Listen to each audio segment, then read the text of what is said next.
जय हिंद मेरे प्यारे दोस्तों। मैं रे आप सभी का एक बार फिर स्वागत करता हूं आपके अपने प्यारे प्लेटफॉर्म अचीव सीएपीएफ सीडीएस पर। दोस्तों फाइनली सीएपीएफ एसी एग्ज़ाम 2024 ख़त्म हो चुका है और मैं बिल्कुल जानता हूं कि आप पूरी तरीके से सेटिस्फाइड नहीं रहे होंगे अपने इस एग्ज़ाम से। कमी आपकी तरफ से तो बिल्कुल भी नहीं रही होगी, आई नो, बट यूपीएससी आप सभी को पता है एक अनप्रिडिक्टेबल सर्विस कमीशन जिसने दिखा दिया कि ये डेफिनेशन उसके लिए बिल्कुल बखूबी सही है। क्या कहा जाए, कुछ नहीं कहा जा सकता दोस्तों। ये जो सिलेबस है सीएपीएफ का उसमें आप समझ ही नहीं सकते कि यूपीएससी कल सीएपीएफ के पेपर में क्या पूछने वाली है। और हमेशा की तरह इस बार भी कुछ नई चीज़ें मैं आपके सामने लेकर आया हूँ। इनफैक्ट आज हम यहाँ पर साइंस का एनालिसिस करने वाले हैं। मैं साइंस में आपको कुछ नई चीज़ें दिखाने वाला हूँ। कुछ अच्छी चीज़ें भी हुई हैं जो आपको देखकर लगेगा कि चलिए मैं कुछ ये तैयारी इस तरीके से लेकर चलूँगा तो मुझे कुछ फ़ायदा मिलेगा। और कुछ नई चीज़ें भी देखने को मिलेंगी जहाँ पर आपको लग सकता है कि यार इसके लिए अब मैं क्या करूँ। ठीक है, तो सारी चीज़ें हम देखेंगे। एनालिसिस शुरू करते हैं, बट उससे पहले कुछ स्टूडेंट ऐसे ज़रूर होते हैं जिनको लगता है कि यार ये एग्ज़ाम के बाद एनालिसिस करने का क्या फ़ायदा, अब तो एग्ज़ाम हो गया, अब इससे क्या होगा। ठीक है, देखिए दोस्तों, इस एनालिसिस से उन सभी स्टूडेंट जो आगे एग्ज़ाम देने वाले हैं उनकी मेहनत थोड़ी सी बच जाती है। उनका जो एफर्ट है वो अपना एफर्ट यहाँ पर ना लगाकर वो सीधे अप्रोच पर वर्क करते हैं। यहाँ हम एनालिसिस करते हैं, जानते हैं कि यार कौन से सोर्स से क्वेश्चन आए हैं, कैसे सोर्सेस से क्वेश्चन आए हैं। वो स्टूडेंट गुमराह नहीं होते जो मार्केट में आमतौर पर लोगों को गुमराह किया जाता है कि देखिए ये चीज़ हमारे कोर्स से आई है या फलाना हमारे नोट से आई है, हमारे इस जगह से आई है। तो आगे जो नए स्टूडेंट अटेम्प्ट 2025 का देने वाले हैं उनके लिए ये एनालिसिस हेल्पफुल रहने वाला है, पहली चीज़। दूसरी चीज़, जो 2024 का अटेम्प्ट देकर भी आए हैं उन बच्चों को भी एक आइडिया लगता है कि यार हमें वाकई लग रहा था कि ये क्वेश्चन टफ था, ये टफ है भी या फिर नहीं। ठीक है, हो सकता है कि आप पेपर देकर आए हों और आपको लग रहा हो कि यार ये तो कितना डिफिकल्ट पेपर था, यहाँ पर तो कैसे कैसे क्वेश्चन पूछ लिए इन्होंने साइंस में। बट इस एनालिसिस से थोड़ा सा आपको वो आइडिया लगेगा, वो आपको एक क्लियरिटी समझ में आएगी कि यार ये चीज़ हमारी प्रीवियस ईयर क्वेश्चन में दी हुई थी या फिर हमारी बुक में दी हुई थी या फिर यहाँ पर दी हुई थी। तीसरी चीज़, आपको कोई गुमराह नहीं कर सकता दोस्तों अगर आपको चीज़ों के बारे में पता है कि पेपर कहाँ से पूछा था। अभी क्या है कि धीरे धीरे आप देखेंगे बहुत से लोग ये इस चीज़ पर ज़्यादा फोकस करेंगे कि ये हमारे नोट से था, ये चीज़ हमारी यहाँ से पूछा गया था, ये हमारे यहाँ से पूछा गया था। यार जब बुक ही नहीं इस्तेमाल हो रही है एग्ज़ाम में तो आपके नोट्स में वो चीज़ हो कैसे सकती है। तो वो सारी चीज़ों को बस थोड़ा सा आप लोगों का जो माइंड है थोड़ा सा आप समझदार बन सकें। 2024 का अटेम्प्ट कैसा रहा, आपको ऐसा नहीं है कि सिर्फ किसी ने आकर व्हाट्सएप पर एक मैसेज किया या फिर किसी ने कान में कह दिया कि भाई पेपर वहाँ से आया था, फलाना जगह ऐसा आया था। मैं नहीं चाहता, आपके दिमाग में एक इन्फॉर्म्ड पूरा का पूरा पिक्चर रहे, वो आपको बस मैं यहाँ पर देना चाहता हूँ।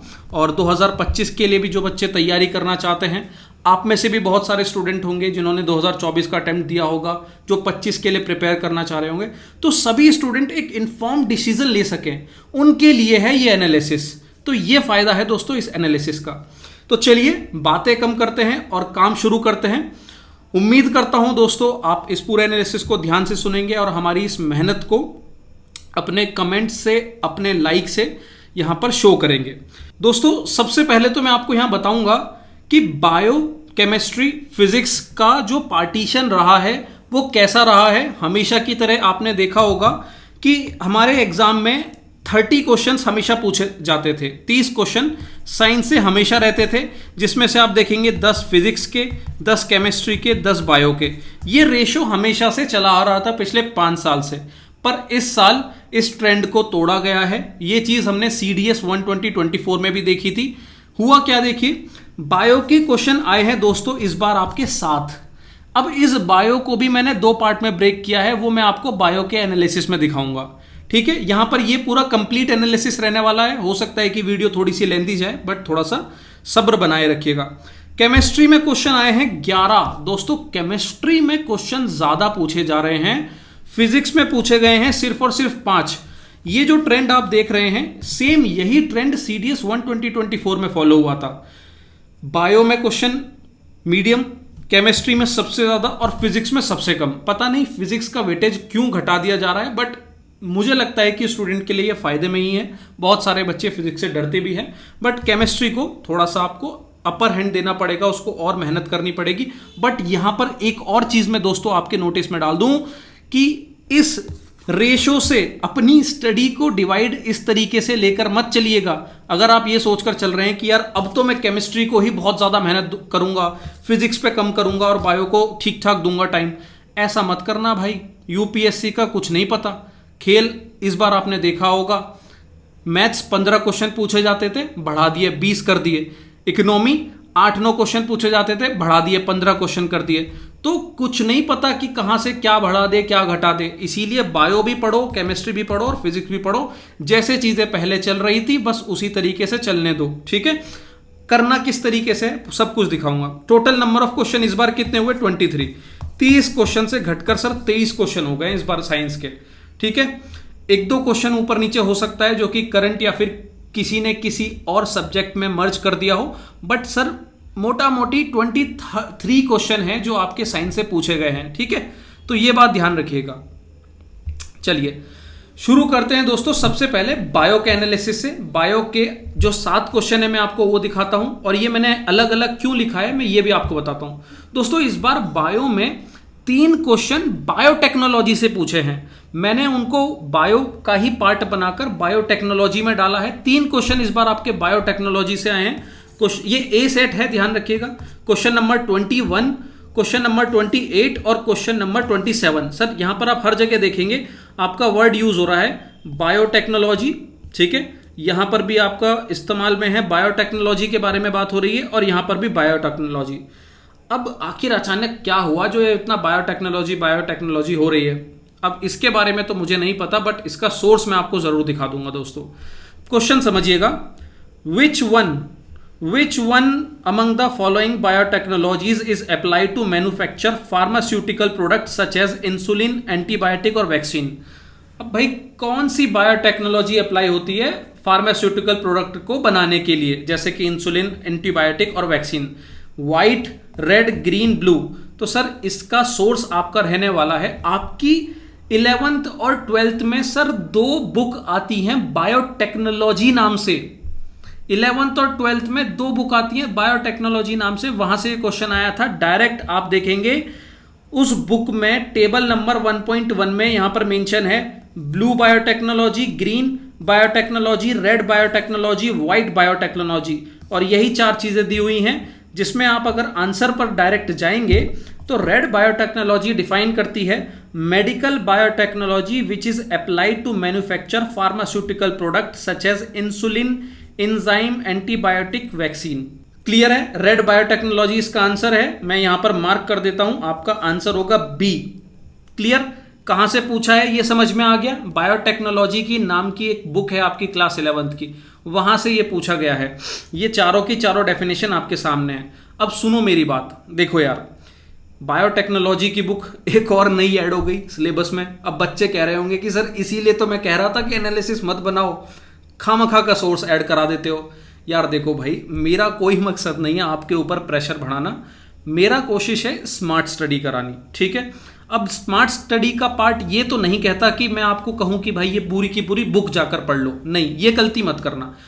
करना क्या, आप अभी के लिए जो ये 4 टेक्नोलॉजी दी हुई हैं, व्हाइट, रेड, ग्रीन, ब्लू, देखो अभी तो हमारे लिए सिर्फ रेड रेलेवेंट है क्योंकि क्वेश्चन उस पर आया है, पर आप ये चारों टेक्नोलॉजी के नोट्स बना लेना, ये चारों टेक्नोलॉजी अपने नोट्स में लिख लेना, क्योंकि ये मैं गारंटी दे रहा हूं आपको कि अगले सीडीएस हो, एनडीए हो या फिर सीएपीएफ 2025 ही हो, यहां से एक क्वेश्चन डायरेक्ट आपसे पूछ लेगा, या तो सीधे बायोटेक्नोलॉजी पे या ग्रीन पे या व्हाइट पे, रेड पे पूछ लिया है, ठीक है।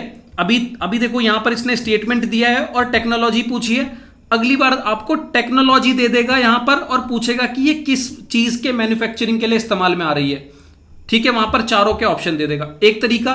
दूसरा तरीका, ये चारों टेक्नोलॉजी एक साइड दे देगा एक कॉलम में, और यहां पर उसके एप्लीकेशन दे देगा, जैसे यहां पर ये एप्लीकेशन मेंशन है, ठीक है, ये इनकी एप्लीकेशन मेंशन है, वो चारों दे देगा और मैच करा लेगा, पेयर बनवा देगा। तो इस तरीके का क्वेश्चन जरूर आ सकता है। तो मैं ये तो नहीं कह रहा कि भाई बायोटेक्नोलॉजी की पूरी बुक पढ़ लो, पर जितना पूछा है उसके आसपास की चीज जरूर पढ़ लो। ये मैं अभी आपको आगे एग्जाम्पल भी दिखाऊंगा कि कैसे चीजें आसपास की पूछी जा रही हैं, ठीक है, ये क्लियर है। चलो आगे बढ़ते हैं। अब देखो बायोटेक्नोलॉजी का एक और क्वेश्चन आया है, क्वेश्चन नंबर 28 है आपका ए सेट का।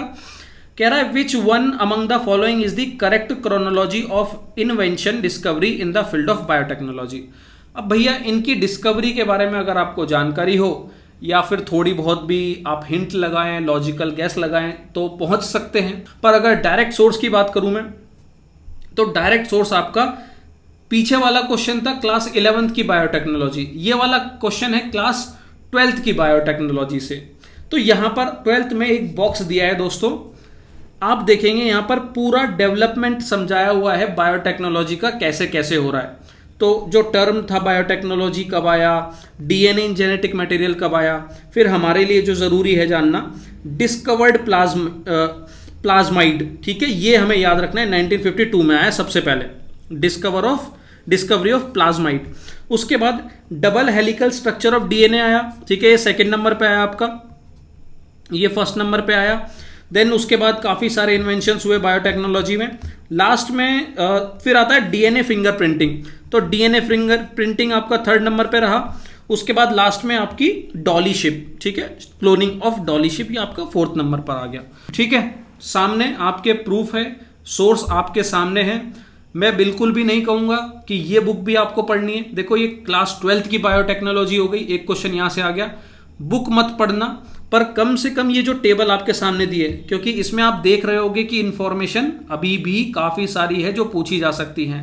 तो सबसे पहले तो जो पूछा है, जैसे कि ये चीज पूछी है, ये पूछा है, ये पूछा है, ये ध्यान रखना कि ये डिस्कवरी किसकी है, ठीक है। सबसे पहली तो यही वॉटसन एंड क्रीक, ये डीएनए का इन्होंने जो है इन्वेंशन किया था। सर ये वॉटसन एंड क्रीक पर ऑलरेडी क्वेश्चन आ चुका है, ठीक है, तो ये ध्यान रखना है इसको डिस्कवरी किसने की।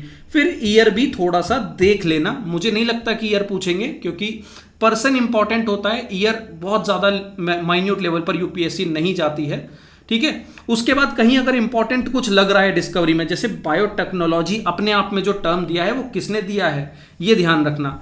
इस तरीके की जो छोटी छोटी इंफॉर्मेशन है इसमें से निकाल लेना, बाकी मैं आगे फ्यूचर में जरूर प्रोवाइड कराऊंगा। पीवाईक्यू का एनालिसिस करना इसलिए थोड़ा सा जरूरी रहता है, ठीक है। तो ये वाला समझ में आया, इसका आंसर आपका ए होगा। सोर्स मैंने बता दिया।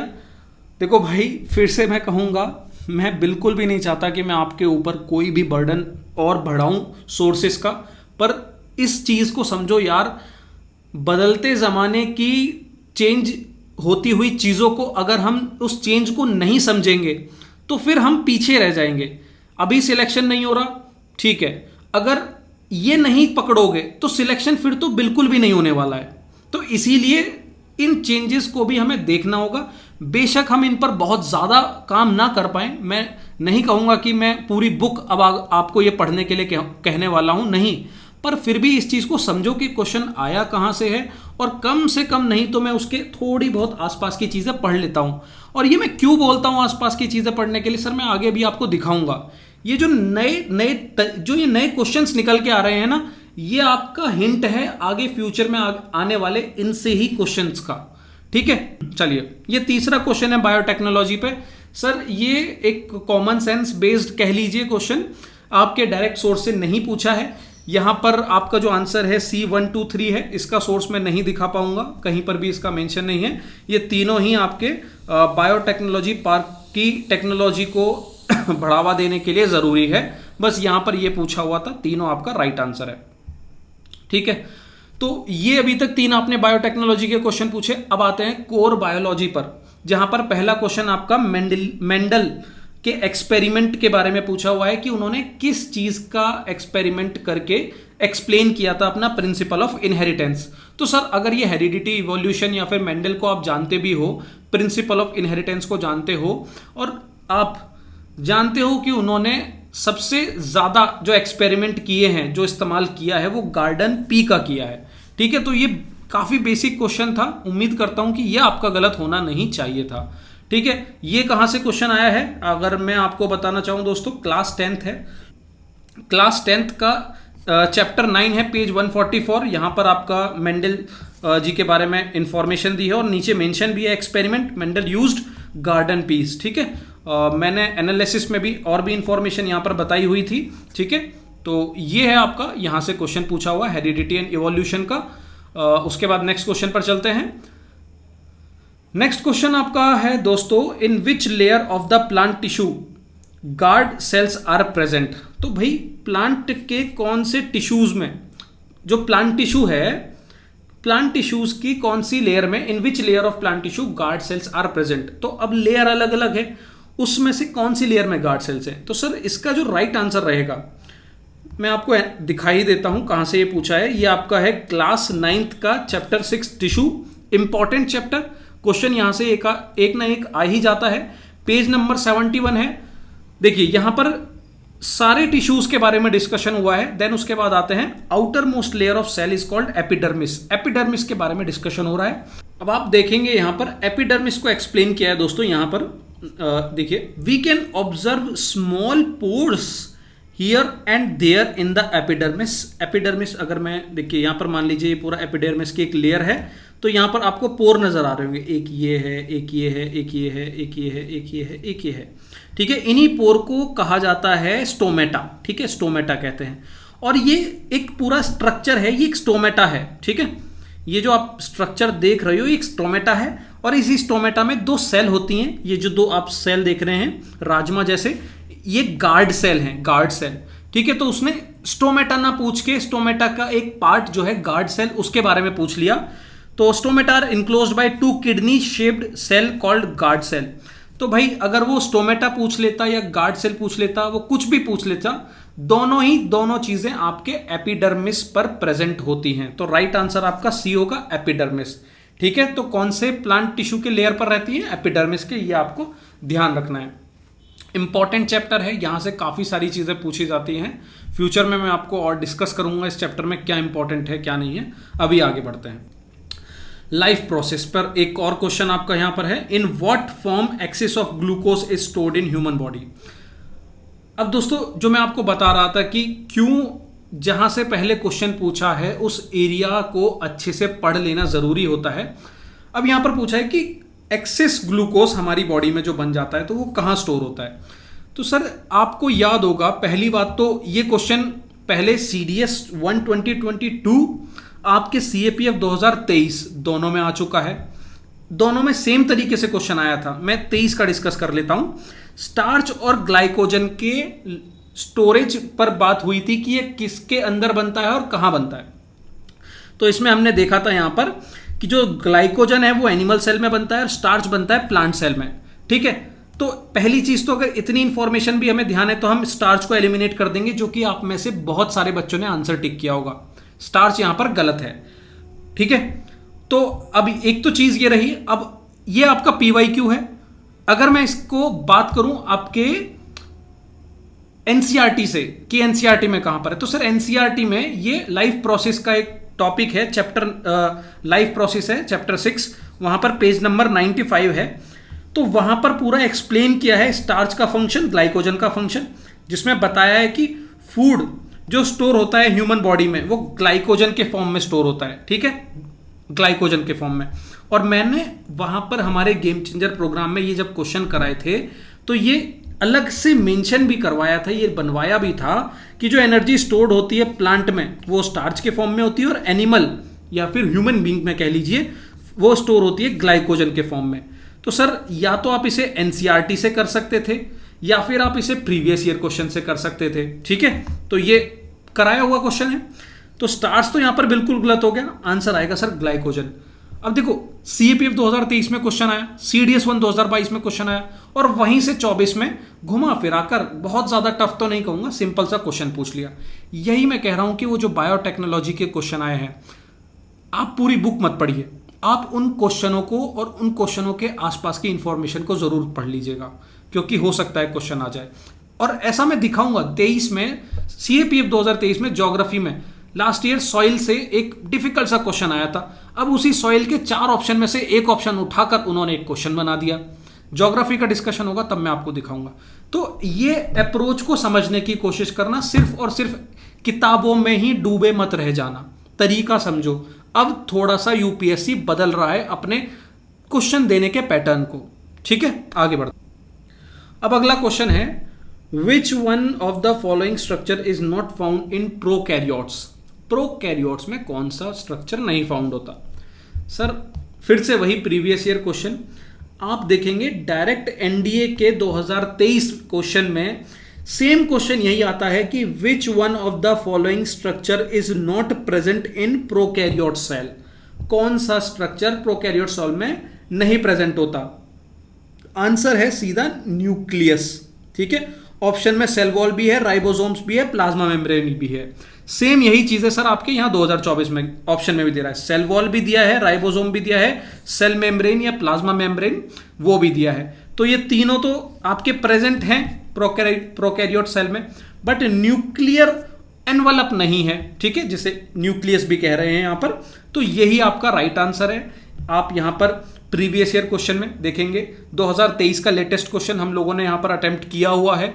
और अगर मैं सोर्स एनसीईआरटी की भी बात करूं तो आप यहां पर पढ़ के देखिए, इसको क्लियरली समझाया हुआ है।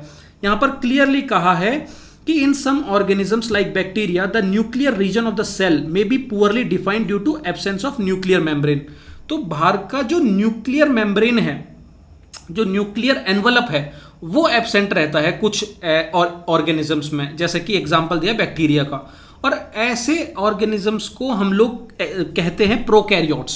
तो वही यहां पर आंसर था, न्यूक्लियर एनवलप इसका आंसर है, जो कि फाउंड नहीं किया जाता स्ट्रक्चर में। Cell membrane, ribosome, cell wall, ये तीनों फाउंड होते हैं, ठीक है। ये आपका प्रीवियस ईयर पेपर में भी दिया हुआ है। क्लियर है? चलिए, तो दोस्तों ये आपके हमने बायो के 7 क्वेश्चन, 3 बायोटेक्नोलॉजी और 4 आपके बायोलॉजी के क्वेश्चन देख लिए हैं। अब हम देखने वाले हैं केमिस्ट्री के क्वेश्चन।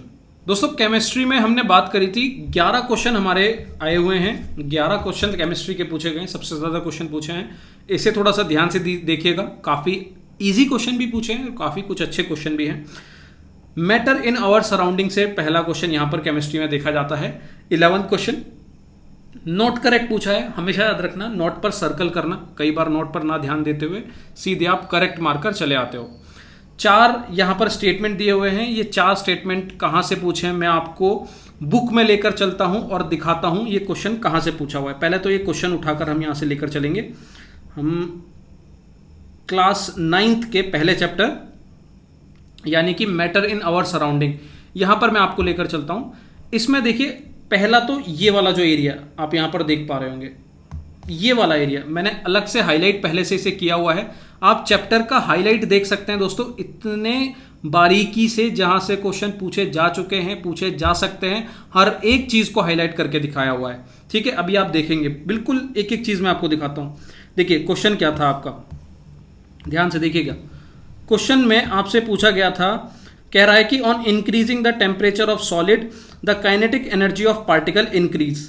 बिल्कुल सर, यहां पर ये स्टेटमेंट पढ़ के देखिए, as the temperature rises particle moves faster, so we can say that with increasing in temperature the kinetic energy of the particle also increase. ये स्टेटमेंट पूरी तरीके से जस्टिफाई कर रहा है इस स्टेटमेंट को, बिल्कुल सही है। चलिए अब आगे बढ़ते हैं, इसको लेकर चलते हैं हम आगे। यहां पर मैं अब आपको इसके और जो अदर स्टेटमेंट थे वो दिखाऊंगा, फिर आपको राइट आंसर पर लेकर चलूंगा। अब यहां पर देखिए, ये हमारा क्वेश्चन यहां पर ये है, स्टेटमेंट सी देखिए, particle of steams have more energy than water at 100 degree Celsius. Particle in steam that is water vapour at 100 degree Celsius have more energy than water at same temperature. Star mark देखिएगा sir कहां कहां किया हुआ है। ये sir paper होने के बाद नहीं किया हुआ, पेपर से पहले किया हुआ है। गेम चेंजर वाले स्टूडेंट, ये वीडियो मैं ऑलरेडी ये पूरा हाईलाइट प्रोवाइड करा चुका हूं गेम चेंजर में, आप जाकर एक बार देख सकते हो दोस्तों। तो ये वाला देखो यहां पर स्टार मार्क किया हुआ है। ये दोनों ही बहुत बहुत बहुत इंपॉर्टेंट पॉइंट थे, मैंने अपनी टेस्ट सीरीज में भी इस पर क्वेश्चन बना कर दिया था, ठीक है। ये सी स्टेटमेंट बिल्कुल सही है। अब मैं लास्ट स्टेटमेंट इसका D option, direct change of gas to solid is called deposition. ये भी देखिए मैं आपको दिखा देता हूं, direct change of gas to solid without changing into liquid is called deposition. Sublimation और डिपोजिशन दोनों यहां पर हाईलाइट किए हुए हैं। तो ये तीनों स्टेटमेंट दोस्तों आपके सामने जो है, ये तीनों स्टेटमेंट बिल्कुल सही हैं। अब जो गलत स्टेटमेंट है वो तो हमारी पकड़ में आ ही गया, पर इसमें गलती भी क्या है वो मैं आपको दिखाता हूं। बी स्टेटमेंट बिल्कुल गलत है, और क्यों गलत है, सिर्फ एक माइन्यूट सी मिस्टेक जो यूपीएससी हमेशा करती है, जो खेल करती है। The minimum temperature at which a solid melt to become a liquid at atmospheric pressure is called melting point. Melting point की डेफिनेशन तो दी है, पर यहां मिनिमम की जगह मैक्सिमम टेम्परेचर कर दिया। ऐसा खेल खेलती है यूपीएससी। आंसर होगा बी। ये है आपका नॉट करेक्ट स्टेटमेंट। चारों के चारों स्टेटमेंट दिखा दिए, इसी चैप्टर से थे। अगर आपने इसको अच्छे से पढ़ा होता, मैंने दिखा दिया, एक भी चीज़ ऐसी नहीं है कि जहां हाईलाइट हमने नहीं किया था वहां से कुछ पूछा हो। ठीक है, ये है आपका बी ऑप्शन इसका राइट आंसर। ये मैक्सिमम मिनिमम के ऊपर इन्होंने खेल कर दिया। उतना मुश्किल नहीं रहा होगा, पर मैंने चीज़ों को एक्सप्लेन कर दिया है डिटेल में आपको कि क्वेश्चन कहाँ से पूछा गया है।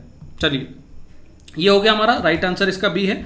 नेक्स्ट चलते हैं, the isotope of which one of the following element is used in the treatment of cancer. Sir बहुत ही सरल, बहुत ही सिंपल, कोबाल्ट इसका राइट आंसर है। ना जाने कितनी बार ये क्वेश्चन आ चुका है, मैं बुक से भी दिखाता हूँ और पीवाईक्यू भी दिखाता हूँ। अगर मैं पीवाईक्यू की बात करूँ सर, सीएपीएफ 2016, सीएपीएफ 2015 आइसोटोप यहाँ पर मैच कराने के आए हैं। उसके बाद एनडीए 1 2021 में डायरेक्ट पूरा बिल्कुल वही क्वेश्चन पूछा है, which one of the following element isotope is used in the treatment of cancer. ठीक है, कोबाल्ट इसका राइट आंसर। ठीक है, तो अगर आपने पीवाईक्यूज किए हैं या फिर अपनी एनसीईआरटी जहां पर एप्लीकेशन मेंशन है आइसोटोप ऑफ यूरेनियम की, आइसोटोप ऑफ कोबाल्ट की, आइसोटोप ऑफ आयोडीन की, तो यहां पर मेंशन है ट्रीटमेंट ऑफ कैंसर में कोबाल्ट इस्तेमाल होता है। सिंपल सा क्वेश्चन था, सोर्स बताना जरूरी था ताकि आपको आपकी एनसीईआरटी पर भी भरोसा हो। आगे बढ़ते हैं। स्ट्रक्चर ऑफ द एटम, नहीं, ये question structure of the atom से नहीं है दोस्तों, ये यहां से हटाइएगा। ये क्वेश्चन आपका आया है, water is good solvent for dissolving ionic compound. अब सर आयोनिक कंपाउंड आपके कार्बन एंड कंपाउंड में भी एक्सप्लेन किया है, 11th 12th में भी एक्सप्लेन किया है। तो इनडायरेक्टली आप इस क्वेश्चन को वहां से, मतलब अगर आपको आयोनिक कंपाउंड की इंफॉर्मेशन है, नॉलेज है, थोड़ा बहुत आप वहां से चीजों को समझ पाए तो कर सकते हैं। आसान क्वेश्चन बिल्कुल भी नहीं है, बट मैं आपको दिखा देता हूं कि ये पीवाईक्यू से ही पूछा गया क्वेश्चन है और डायरेक्ट लाइन बाय लाइन एकदम वही क्वेश्चन दोबारा उतार दिया गया है आपके पेपर में। सर ये है आपका सीएससी 1994 का question, water is good solvent of ionic salt because, क्यों, क्योंकि यहां राइट आंसर है B, it has high dipole movement. और सर यही ऑप्शन यहां पर आपका मेंशन है। ऑप्शन भी आप देखोगे सब एक जैसे हैं, ये रहा बी ऑप्शन इधर डी में है, ये वाला आपका सी में है, ये वाला ए में है और ये सी आपका बी में है। ये आपका राइट आंसर है।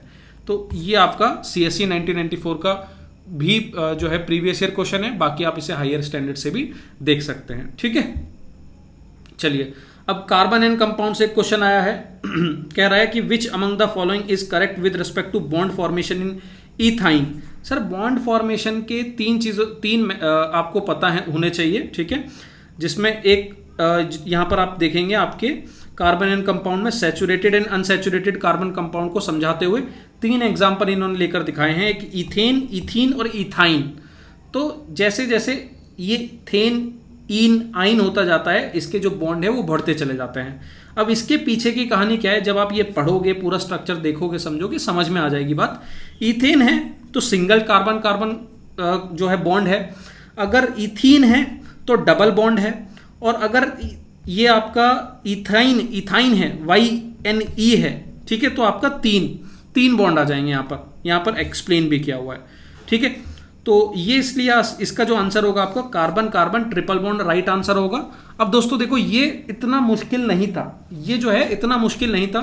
मुझे लगा था कि शायद यहाँ से थोड़ा सा और पेचीदा क्वेश्चन आ सकता है सैचुरेटेड और अनसैचुरेटेड वर्ड का इस्तेमाल करते हुए, क्योंकि ये बॉन्ड वगैरह के बारे में फिर भी आप लोगों को हो सकता है कि आइडिया हो, बट ये सैचुरेटेड और अनसैचुरेटेड को अब आप यहां पर पढ़ लेना, क्योंकि अगर वो यहां तक पहुंच चुके हैं तो वो आगे भी यहां पर जो आप देखेंगे, मैंने 2 और पॉइंट हाईलाइट किए हुए हैं, ये भी पूछ सकते हैं और ये अच्छे पॉइंट हैं। ठीक है, तो इनको भी तैयार रखिएगा।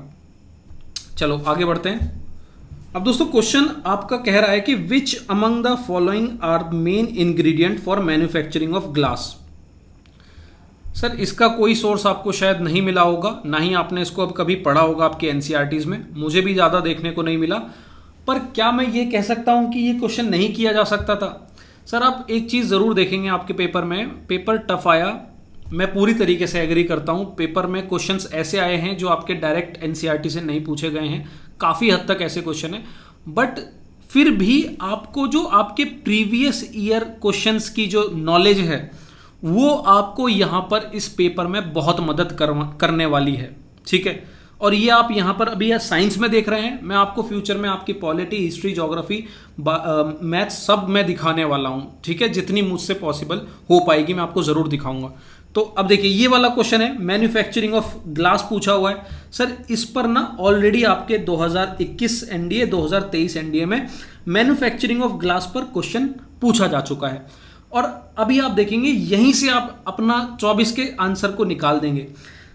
एनडीए 1 2021 में क्वेश्चन आया, which one of the following is not used as raw material in manufacturing of glass. कौन सा रॉ मटेरियल इस्तेमाल नहीं होता? तो जिप्सम यहां पर हटा दिया, हमारा यह आंसर था। आपने अगर ये अटेम्प्ट किया होता तो आपको पता होता कि भैया जिप्सम हटाओ, सोडा है, एल्यूमिनिया है, बोरेक्स है। भाई अगर सिर्फ इतना आपने अटेम्प्ट किया होता और सिर्फ ये याद होता तो आप यहां पर ढूंढ रहे होते कि एल्यूमिनिया, सोडा, बोरेक्स कहां पर है। तो भैया बोरेक्स यहां है, एल्यूमिनिया यहां है, ठीक है। और भी कहीं दिख रहा है एल्यूमिनिया और बोरेक्स, एल्यूमिनिया दिख रहा है पर बोरेक्स नहीं है, एल्यूमिनिया दिख रहा है पर इधर बोरेक्स कहीं नहीं है, इधर भी एल्यूमिनिया दिख रहा है पर बोरेक्स कहीं नहीं। बोरेक्स सिर्फ ए आंसर में है, ये आपका राइट आंसर है, ठीक है। इधर आपका 111 में सिलिका के बारे में भी बताया हुआ है। तो देखो अब ना हमारा यही मकसद, मैं यही चीज़ आपको गेम चेंजर में दिखाता हूँ, यही चीज़ मैं आपको गेम चेंजर में कराता हूँ दोस्तों, कि कैसे सिर्फ और सिर्फ एनसीईआरटी के भरोसे अगर हम रहेंगे तो वो ज़माना अब चला गया। मतलब मैं भी खुद ये एनालिसिस बनाते हुए सर हैरान था कि 2022-21 की बात थी जब हम लोग भी डायरेक्ट आपको एनसीईआरटी से चीज़ें एकदम ऐसे छाप कर दिखा देते कि भाई ये रहा, ये पूछा है यहाँ पर। तो यूपीएससी ने भी अपना लेवल बढ़ा लिया है और हम लोग भी अपना लेवल बढ़ाने की कोशिश कर रहे हैं। तो आपको भी ये चीज़ समझनी होगी कि भाई थोड़ा सा प्रीवियस ईयर क्वेश्चन को भी एनालाइज हमें ज़्यादा से ज़्यादा करना होगा। और सर यहाँ पर मैं जितना भी डिस्कशन कर रहा हूँ ना, मैं ये इस चीज़ से डिसएग्री बिल्कुल भी नहीं कर रहा हूँ कि पेपर ईजी था या फिर पेपर आसानी से किया जा सकता था। नहीं सर, मैं बिल्कुल भी नहीं कह रहा हूँ कि पेपर बहुत आसान था। पर इस चीज़ को समझो यार, ये डिबेट आसान और टफ की हटाकर मुझे पेपर तो निकालना है ना, मुझे सिलेक्शन तो लेना है ना, तो कहीं से तो मुझे कुछ ना कुछ चीज़ों को उपाय निकालना होगा। अब आप सोचो कि आप 2025 के लिए तैयारी करने निकल चले और अभी भी आप इस डाउट में हो कि यार तैयारी करें कैसे, आपके पास कोई समाधान ही नहीं है, सॉल्यूशन ही नहीं है, आप फिर से वही एनसीईआरटी पढ़ने निकल जाओगे। एनसीईआरटी पढ़ो, मैं तो हमेशा एनसीईआरटी को ही आपके सामने प्रूफ लेकर आता हूँ और कुछ लाता ही नहीं हूँ। एनसीईआरटी पढ़ो, पर उसके साथ साथ मैं सोर्स रखता हूँ प्रीवियस ईयर क्वेश्चन भी, क्योंकि आपका सिलेबस सिर्फ एनसीईआरटी नहीं, पीवाईक्यूज भी हैं, ठीक है। तो ये यहाँ पर आपको मैं पीछे भी दिखा रहा हूँ और आगे भी दिखा ही रहा हूँ, ठीक है। चलिए अब आगे बढ़ते हैं दोस्तों। Which one among the following statement with respect to the atomic number of atom is correct. अब सर इसकी अगर बात कर लें तो ये तो मैं आपको प्रीवियस ईयर क्वेश्चन में भी दिखा सकता हूँ और आपके एनसीईआरटी में भी पूछा हुआ है। हालांकि बहुत आसान क्वेश्चन है, आप सबको इसका आइडिया होगा। सी इसका राइट आंसर है। The number of proton is same as atomic number. आपके जो है स्ट्रक्चर ऑफ एटम से क्वेश्चन आया है, पेज नंबर 52। यहाँ पे एटॉमिक नंबर को एक्सप्लेन किया है इन्होंने और बताया है कि जो एटॉमिक नंबर है वो डिफाइन होता है by the total number of proton present in the nucleus of an atom. Simple question है, आगे बढ़ते हैं इससे। विच one among the following is an example of endothermic process. अब देखो यार, बस एक चीज समझो कि अप्रोच को बदलो अपनी पढ़ने की। कैसे? ये क्वेश्चन आया आपका एंडोथर्मिक प्रोसेस। सर मैं आपको बताता हूं, अभी आप मेरी एनसीईआरटी देखना, जो मैंने अभी आपको पढ़ाई थी गेम चेंजर में, मेरी एनसीईआरटी देखना। ये बिल्कुल क्लास 10th में आपका चैप्टर है केमिकल रिएक्शन, ठीक है। एक मिनट, क्वेश्चन को भी ले लेते हैं यहां से, ठीक है। वीडियो लेंथी है, आई नो, कोई जल्दबाजी मैं भी नहीं करूंगा और आप भी नहीं करना भाई, जिंदगी का सवाल है। अगला अटेम्प्ट अगर बचाना है तो सीख लो यहां से कुछ चीजें। देखो यहां पर इस चैप्टर से ना एंडोथर्मिक और एक्सोथर्मिक के कॉन्सेप्ट में समझाए हुए हैं इस चैप्टर में, और इस पर बेस्ड ना आपके सीडीएस के लेटेस्ट 2023 में, सीएपीएफ 2023 और 22 दोनों में एंडोथर्मिक एक्सोथर्मिक के नाम पर क्वेश्चन पूछे ही पूछे गए हैं कई सारे। ठीक है, तो जब मैं इस चैप्टर को प्रिपेयर कर रहा था तो मेरे सामने कोई भी जब रिएक्शन आती थी तो मैं वही मेंशन कर लेता था कि यार ये एंडोथर्मिक है कि एक्सोथर्मिक, क्योंकि अगर आपको याद होगा यार वहां पर ना एंडोथर्मिक और एक्सोथर्मिक रिएक्शन बना बनाकर हमसे क्वेश्चन पूछ रहे थे और कंफ्यूज कर रहे थे। तो जब भी कोई रिएक्शन मेरे सामने आती है ना इस चैप्टर में, मैं तुरंत वहां पर मेंशन करता कि यार ये तो एंडोथर्मिक रिएक्शन है। ठीक है, फिर मैं जब यहां पर आया तो इस पर तो पूरा क्वेश्चन ही पूछा था उन्होंने, तो मैंने यहां पर मेंशन कर लिया अपनी एनसीईआरटी में कि ये एक एक्सोथर्मिक रिएक्शन है। फिर ये एक रिएक्शन आई बर्निंग ऑफ कोल की, मैंने यहां पर एक्सोथर्मिक लिख लिया। ठीक है, फिर यहां पर ये जो सारी इक्वेशन है, अब यहां पर मैंने इसको हाईलाइट ही पूरा कर दिया था कि ये अदर एग्जाम्पल जो है एक्सोथर्मिक रिएक्शन के हैं, चाहे बर्निंग ऑफ नेचुरल गैस है रेस्पिरेशन है, उसके बाद यहाँ पर एक ये रेस्पिरेशन की है, फिर कंपोजिशन ऑफ वेजिटेबल की है, ये एक एक्सोथर्मिक रिएक्शन है। अब क्वेश्चन देखो आप, यहाँ पर क्वेश्चन कह रहा है कि which one among the following is an example of endothermic reaction. Endothermic reaction कौन सी है? देखो ये रही रेस्पिरेशन, इन्होंने कहा रेस्पिरेशन, सर रेस्पिरेशन यहाँ दे रखी, ये एक एक्सोथर्मिक रिएक्शन है, क्लियरली मेंशन है। ठीक है, मैंने मार्क भी कर रखी है, तो रेस्पिरेशन तो इसका राइट आंसर है नहीं। कंबशन ऑफ कार्बन, ये भी नहीं होगा, आप यहाँ पर देख लो एक्सोथर्मिक रिएक्शन में burning of coal, formation of water gas, burning of natural gas, तो कंबशन ऑफ कार्बन भी हटा लो। ठीक है, ये भी गया। अब मिक्सचर ऑफ एसिड और फोटोसिंथेसिस में देख लेते हैं। अब मैं अभी आपको पीछे दिखा रहा था, ये देखिए ये फोटोसिंथेसिस की प्रोसेस है, यहाँ पर मेंशन भी किया होगा कहीं पर। ठीक है, ये फोटोसिंथेसिस है। अब फोटोसिंथेसिस में यहाँ पर मैंने मेंशन किया है कि एंडोथर्मिक रिएक्शन ये है, तो या तो आपने कुछ इस तरीके से पीछे से सीखकर अपना पढ़ने का तरीका बदलाओ, या फिर अभी थोड़ा सा और इसको समझदारी से भी किया जा सकता था कि अगर आपको पता हो एंडोथर्मिक रिएक्शन और एक्सोथर्मिक रिएक्शन का मतलब क्या होता है। तो देखो यहाँ पर इन्होंने एक्सप्लेन भी किया है कि reaction in which heat is released, जहां पर हीट रिलीज होती है, निकलती है, उसे एक्सोथर्मिक कहते हैं, और जहां पर हीट या एनर्जी ली जाती है, ठीक है, ली जाती है, वहां पर उसे एंडोथर्मिक रिएक्शन कहते हैं। तो यहां पर मैंने क्लियरली मेंशन किया है कि एनर्जी इसे सनलाइट से मिल रही है, फोटोसिंथेसिस में एनर्जी मिल रही है सनलाइट से, तो इसीलिए ये एक एंडोथर्मिक रिएक्शन होगी। राइट आंसर आपका यहां पर समझ में आ गया, किस तरीके से हम इसे अप्रोच कर रहे हैं, समझ में आ गया। मुझे पता है कि आपने इसे सही किया होगा, 60-70% बच्चों ने सही किया होगा, बट फिर भी कुछ 20-30-40% ऐसे बच्चे हैं जिन्होंने मिस्टेक की होगी, वो इसे समझ लीजिएगा। ठीक है, मैं सबको यहाँ पर लेकर चल रहा हूँ, सिर्फ ऐसा नहीं है कि बहुत ही टैलेंटेड बच्चे यहाँ पर इस वीडियो को देख रहे हैं, हर एक जो है कैटेगरी का स्टूडेंट यहाँ पर देख रहा है, तो सबको यहाँ पर ये चीज़ समझ में आ जानी चाहिए कि फोटोसिंथेसिस इसका राइट आंसर है और कैसे है और क्यों मैं इस चीज़ को पहले से तैयार करके रख सकता था। ठीक है, तो प्रीवियस ईयर खोलकर देखना एंडोथर्मिक और एक्सोथर्मिक पर किससे कितने क्वेश्चन आए हुए हैं। चलिए आगे बढ़ते हैं। आप समझ रहे हो कि आपकी एनसीईआरटी और प्रीवियस ईयर क्वेश्चन कैसे मिलकर एक बहुत इंपॉर्टेंट रोल प्ले कर रहे हैं आपकी तैयारी में। अब अगला क्वेश्चन कह रहा है sir identify the correct option from the following about the proportion of different gas in biogas. अब बायोगैस की जहां तक बात आती है सर, सबको मीथेन तो एकदम बराबर याद रहता है कि भाई मीथेन है। उसने कहा कि चल बेटा मैं एक स्टेप आगे बढ़ के पूछ लेता हूँ, मैं क्रोनोलॉजी पूछ लेता हूँ, ऑर्डर पूछ लेता हूँ कि कौन सबसे ज़्यादा है, उससे कम उससे कम। सर ये भी आपके प्रीवियस ईयर क्वेश्चन से पूछा गया क्वेश्चन है, या फिर आप वहाँ से इसे आसानी से टैकल कर सकते थे। कैसे? चलिए आइए दिखा देता हूँ। सबसे पहले तो सिंपल समझ लो, बायोगैस का कंपोजिशन मीथेन, ये तो चलो सबको पता है, पर अब इससे आगे की बात बताओ सर। सीडीए 2017 में यहाँ पर मेन कॉन्स्टिट्यूएंट बायोगैस के पूछे हुए थे। अब यहाँ पर एक स्टेप बढ़ के दो पूछ लिए कि मीथेन तो है, मीथेन के साथ बताओ। तो सल्फर डाइऑक्साइड नहीं सर, ये नहीं है, ये भी नहीं है, ये भी नहीं है। आंसर है मीथेन और कार्बन डाइऑक्साइड। तो जब आपने ये वाला अटेम्प्ट किया क्वेश्चन और इसमें कह रहा है कि मेन कॉन्स्टिट्यूएंट, तो भैया पहला तो मीथेन हो गया, उसके बाद CO2 आ रहा है, कार्बन डाइऑक्साइड, तो ऑब्वियस है कि आंसर में भी मीथेन के बाद कार्बन डाइऑक्साइड आएगा, तो आंसर आपका ए हो जाएगा। क्लियर है? प्रीवियस ईयर क्वेश्चन की वैल्यू समझ में आ रही है? पेपर टफ है, आई नो, पर कहीं से तो कोई उपाय निकालना होगा, कहीं से तो कोई सोर्स ढूंढना होगा, कुछ तो जुगाड़ निकालेंगे भाई। 25 का अटेम्प्ट निकालना है या फिर बस अब कुछ और ही सोचना है हमें? तो भाई मेरा एनालिसिस यहाँ पर कराने का मकसद बस यही है। आप चाहो तो यहाँ पर चीज़ों को क्रिटिसाइज भी कर सकते हो कि सर यहाँ पर चीज़ें आसान लग रही हैं, पेपर में टफ लग रही हैं। सर मैं बिल्कुल आपकी बात से एग्री कर रहा हूँ, बस मेरा यहाँ पर समझाने का मकसद ये है कि प्रीवियस ईयर क्वेश्चन का रोल बहुत ज़्यादा है। पीवाईक्यूज लोगों को अभी भी नहीं समझ में आते कि पीवाईक्यूज हम क्यों करते हैं। वो आते हैं, रटते हैं और फिर इस्तेमाल कर नहीं पाते हैं और फिर कहते हैं कि सर इतने पीवाईक्यूज किए तब भी सॉल्व नहीं हुआ। भाई पीवाईक्यूज को रटना नहीं है, समझना है, देखना है, पढ़ना है, उनसे रिलेट करते हुए अपनी एनसीईआरटी को तैयार करना है। उसके बाद सर ये 3 क्वेश्चन ऐसे थे जिनके सोर्स मुझे मतलब सीधे सीधे तो कहीं नहीं मिले, इनडायरेक्टली भी मैं अगर ले जाता तो बहुत ज़्यादा मुझे भी परेशानी होती और आपको भी परेशानी होती।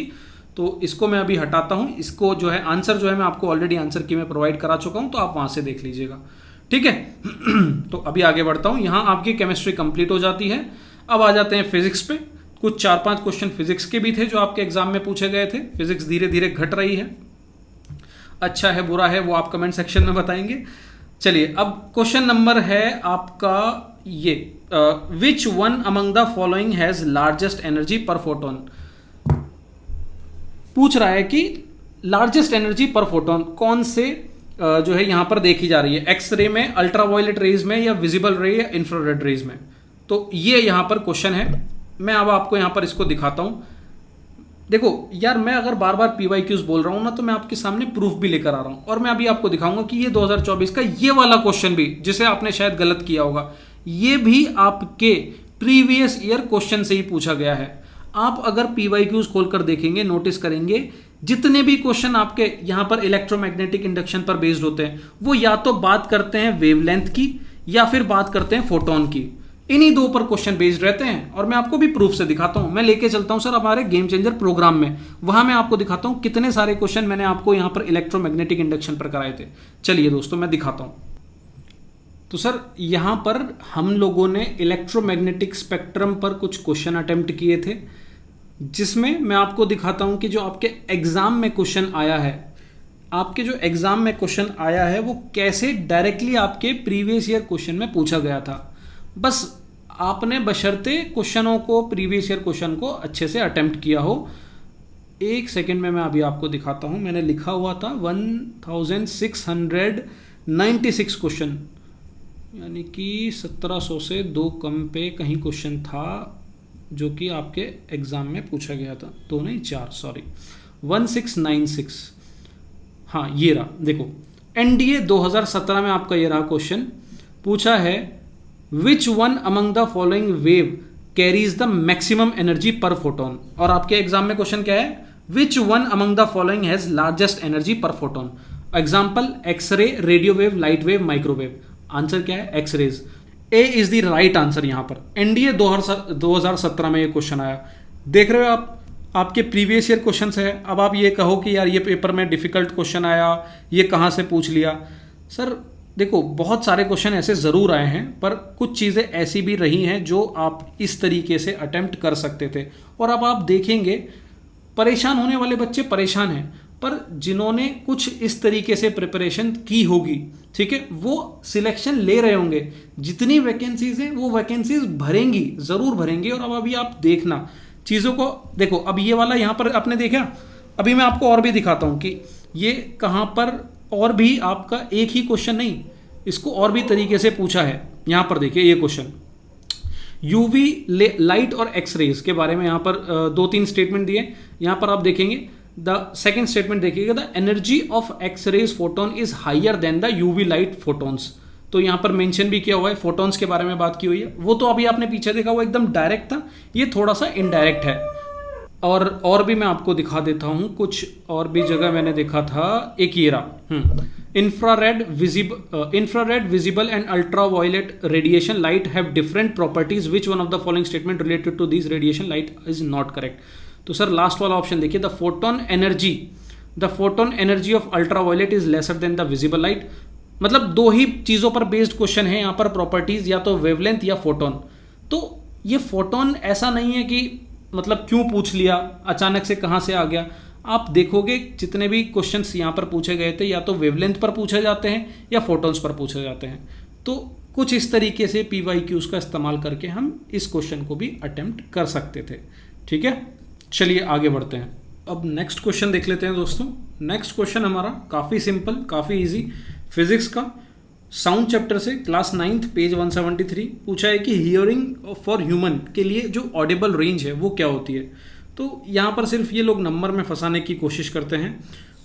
तो आंसर सिंपल है 20 हर्ट्स टू 20 किलो हर्ट्स। ठीक है, तो वही यहाँ पर जो है आप यहाँ पर देख सकते हैं, या तो ये 20 हर्ट्स या फिर 20,000 हर्ट्स कर देंगे, या फिर यहाँ पर 20 से लेकर 20K हर्ट्स कर देंगे। तो वही नंबर में फंसाने की कोशिश थोड़ी बहुत इन्होंने की, ज़्यादा डिफिकल्ट क्वेश्चन कुछ नहीं था। ठीक है, तो इसे आपने इजीली अटेम्प्ट किया होगा। आगे देख लेते हैं दोस्तों, ये आपका magnetic effect of electric current से क्वेश्चन आया था। विच one among the following does not have any linkage with the phenomena of electromagnetic induction. Easy भी था और डिफिकल्ट भी था। ठीक है, ये आपकी जो है NCERT में डायरेक्टली जो है इलेक्ट्रॉनिक इंडक्शन एक टॉपिक है आपका। यहाँ पर इसे पुट करना भूल गया।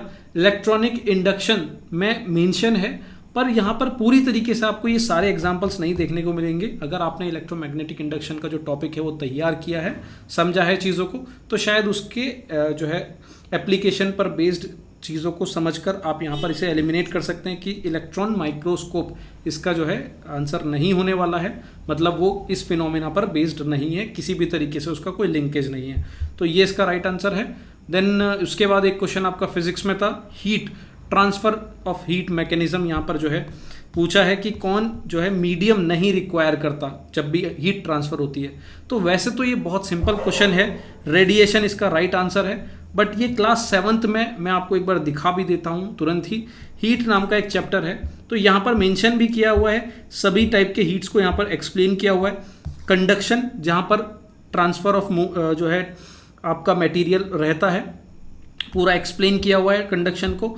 उसके बाद यहाँ पर कन्वेक्शन को भी एक्सप्लेन किया हुआ है, और लास्टली आपका रेडिएशन को एक्सप्लेन करके इन्होंने पॉइंट भी मेंशन किया है कि the transfer of heat bye radiation does not require any medium. तो ये इसका राइट आंसर है दोस्तों। ठीक है, तो इसलिए इसका राइट आंसर सी हुआ। ठीक है, ये आपका मैंने आपको यहाँ पर एक्सप्लेन किया। और लास्ट में हमारा एक क्वेश्चन बचता है जो कि आपका फिजिक्स का न्यूमेरिकल बेस्ड क्वेश्चन है। यहाँ पर इस न्यूमेरिकल में प्रोजेक्टाइल मोशन का इस्तेमाल किया गया है। क्वेश्चन इतना भी आसान नहीं था कि आप इसे इजीली यूं ही करके आ जाएं, और यहाँ पर ये थोड़ा सा 11th और 12th के सोर्सेस का इस्तेमाल करके आपको यहाँ पर इसे अटेम्प्ट करना होगा। इसका राइट आंसर मैं आपको बता देता हूँ, डी ऑप्शन 45 मीटर इसका राइट आंसर है। ठीक है, इसे आप स्किप भी कर सकते थे, अगर आपने इसे अटेम्प्ट किया है तो बहुत अच्छी बात है। तो ये आपका पूरा का पूरा एनालिसिस रहा दोस्तों। करीबन आपने यहाँ पर मैंने आपको स्टार्टिंग में बताया था, आपके 23 क्वेश्चन आपके इस बार साइंस में पूछे गए हैं, जिसमें से 7 क्वेश्चन आपके बायो से, 11 क्वेश्चन आपके केमिस्ट्री से, एंड देन 5 क्वेश्चन आपके फिजिक्स से पूछे गए हैं। ठीक है, तो ये 23 क्वेश्चन का पूरा डिवीजन रहा है। लास्ट में अगर मैं बात करूं साइंस कैसा रहा, तो सर साइंस बहुत ज़्यादा डिफ़िकल्ट साइड तो हम इसे नहीं काउंट कर सकते, और ना ही बहुत इजी साइड। इजी आपको देखने में क्वेश्चन ज़रूर लग रहे होंगे, पर यहाँ पर आप एक चीज़ ज़रूर नोटिस करेंगे कि अभी तक जो ट्रेंड हम देखते थे कि सारी चीज़ें क्लास 9th और क्लास 10th से आ रही हैं, ऐसा बिल्कुल भी नहीं है। चीज़ों को थोड़ा सा चेंज किया है, थोड़ा सा लॉजिकल, थोड़ा सा प्रीवियस ईयर क्वेश्चन। ठीक है, चीज़ें 11th-12th पर बेस्ड हैं, पर वो 11th-12th पर ना जाकर हम उसे PYQ से भी आराम से अटेम्प्ट कर सकते हैं। तो मेरा जो कहना आपको रहेगा कि अभी साइंस में आपकी क्या अप्रोच रहनी चाहिए। सर पहली अप्रोच जो बनी थी आपकी 9th और 10th को लेकर, उसे बनाए रखो, और साथ में प्रीवियस ईयर क्वेश्चंस को भी ध्यान में रखो। देखो यार, 11th और 12th आप सबको पता है कि ज़रूरी है। मैं आपको चैप्टर भी बता देता हूँ कि भैया ये चैप्टर हैं, ये सब कर लो। पर बात यह है कि 11th-12th लिमिटलेस है। मतलब वहाँ आपकी फिजिक्स की 2 बुक, बायो की 2 बुक, केमिस्ट्री की 2 बुक, अब ये बायोटेक्नोलॉजी की 2 बुक, मतलब क्या क्या पढ़ोगे यार। तो सिंपल सी अप्रोच रखो। यहाँ पर मैं आपको सिंपली बताता हूँ, 9th-10th को बहुत ही अच्छे से करके रखो कि वहाँ से एक भी क्वेश्चन हमारा जाए ना। और अगर 11th-12th की बात है, तो जहाँ भी जो भी क्वेश्चन प्रीवियसली पूछा गया है उस 11th-12th के टॉपिक से, उसको रेडी करके रखो, बस उसको नहीं छोड़ना है। ठीक है, अगर आप देखोगे, अगर आपके ये जितने भी क्वेश्चन पहले पूछे गए हैं 11th-12th और उसके आसपास के टॉपिक से, वो अगर आपके तैयार होते तो फिर आप वहाँ से भी कुछ क्वेश्चंस करके यहाँ पर 23 में से सर 23 में से आराम से आप नोटिस करेंगे यहाँ पर 17, 18 और कह लीजिए मतलब ले देकर 20 क्वेश्चन तक भी अपने स्कोर को पहुंचाया जा सकता था। 2-3 क्वेश्चन वो बायोटेक्नोलॉजी के आप हटा सकते हैं क्योंकि उनके बारे में उतनी जानकारी ना तो हमें पहले थी और अभी सिर्फ उतनी रखनी है जितनी मैंने आपको स्टार्टिंग में बताई है। तो ये एक स्मार्ट अप्रोच हो सकती है, ठीक है। बाकी आपके ऊपर है कि आप उसे पूरी बुक को पढ़ना चाहें या फिर सिर्फ उतने पार्ट को, इतने पोर्शन को जो अभी तक पूछे गए हैं, ठीक है। तो क्या आपको चूज़ करना है वो आपके ऊपर डिपेंड करता है। मैंने आपको स्मार्ट अप्रोच बता दिया है और आगे भी जितने भी जो वीडियोस आने वाले हैं मेरी पूरी कोशिश रहेगी कि मैं हर एक सब्जेक्ट में आपको चीज़ों को बताऊं। देखिए सिर्फ इस एनालिसिस से मैं मतलब ऐसा नहीं है कि मुझे अपने नाम पर वाहवाही चाहिए कि देखिए हमने एनालिसिस लाया, हमने ये किया वो किया। नहीं सर, ऐसा कोई भी इंटेंशन मेरी नहीं है। मेरी इंटेंशन सिर्फ इतनी रहती है कि सर कल मुझे अगर अपना नया बैच लेकर आना है तो उससे पहले मुझे पता होना चाहिए कि मुझे बच्चों को कौन सी डायरेक्शन में लेकर चलना है।